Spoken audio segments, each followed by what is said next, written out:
It was a scorching summer afternoon, and the house felt quieter than usual. I was in the kitchen chopping fruits for a refreshing salad, trying to keep me thoughts occupied. My husband was away, as usual busy with work that demanded more of his time than our family did. I had grown used to the long hours and felonliness that came with them. Boots, something about today felt differentison. My 21-year-old stepson entered the kitchen exply. His presence was always easygoing, full of youthful energy. That seemed to brighten the room over the years. I had grown fond of him, thinking of him as a part of my family, but lately I noticed subtle changes in how he behaved around me, and it was becoming harder to ignore. He needed any help. He raised his voice.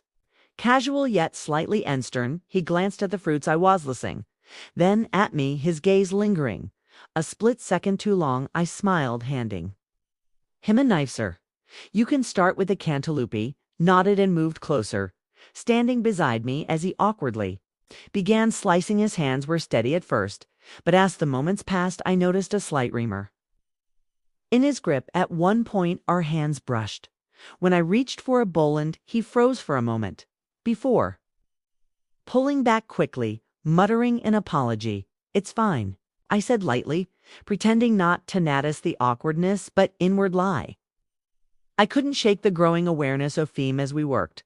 I caught him stealing glances at me, his eyes darting away every time I turned toward him. It was subtle, almost imperceptible, but it was there, a hesitation, a tension I hadn't felt before. The room suddenly felt smaller.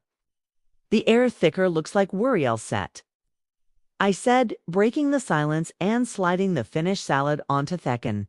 And Jason nodded, his face slightly flushed, as if embarrassed by something couldn't explain. He lingered for a moment longer than necessary before muttering something about needing to make a phone call and leaving the room. He stood there alone, staring at the empty doorway, replaying the interaction.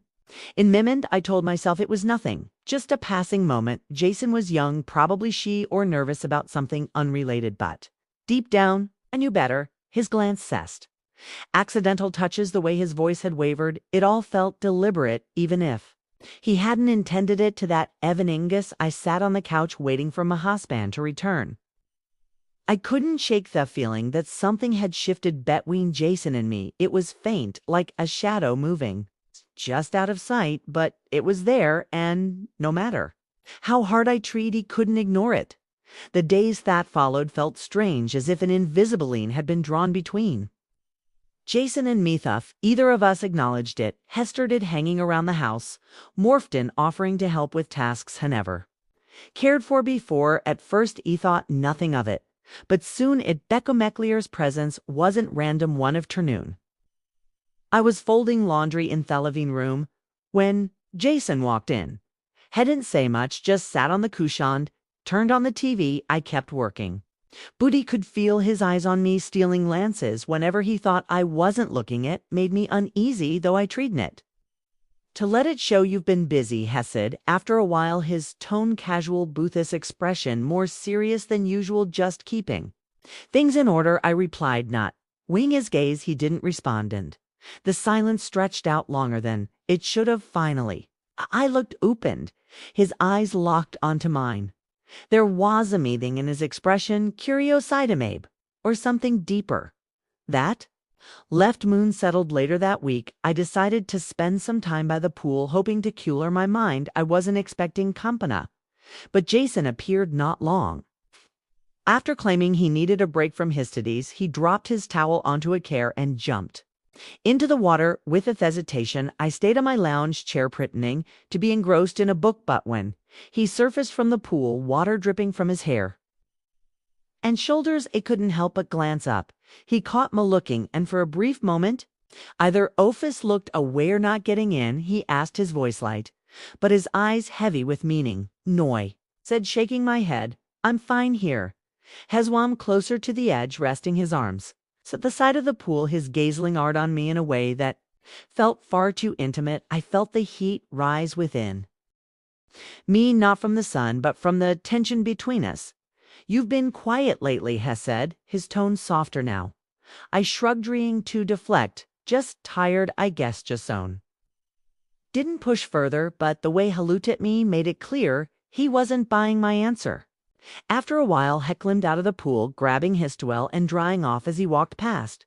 Water droplets falling onto the hot pavement, I felt my heart race in that quiet. Moments after he left, I sat there playing everything in my mind I couldn't deny that something wash a painting, something I wasn't ready. Talk in frothy way he looked at me, the way he lingered near me, it wasn't innocent no more. It was deliberate, and the weight of it was impossible to ignore. It was late at night and the house was quiet. I had gone to the kitchen for some water, hoping to clear my mind. The air felt heavy, not just from the summer heat, but from the tension that had been building over the past few weeks. I didn't expect to see Jason there, shirtless and leading Gagans. The counter as he rummaged through the fridge. "You're up late," I said, trying to sound casual, though my voice betrayed the nervousness. "I felt couldn't sleep," he replied without looking at me. He closed the fridge and turned around, his eyes meeting mine.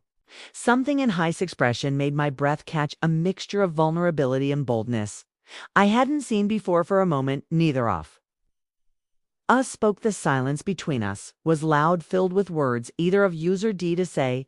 I could feel the weight of his gaze, the way his eyes lingered, not on the glass in my hand, but on me.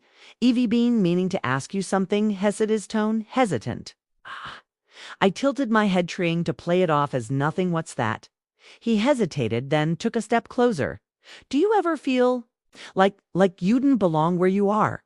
The question caught me off guard.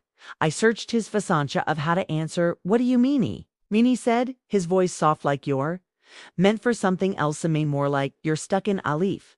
That doesn't really fit you." I didn't know how to respond. The honesty in his words, the way they mirrored feelings I buried deep inside, left me shaken. Before I could think of an answer, stepped closer again. Close enough that I could feel the warmth of his presence.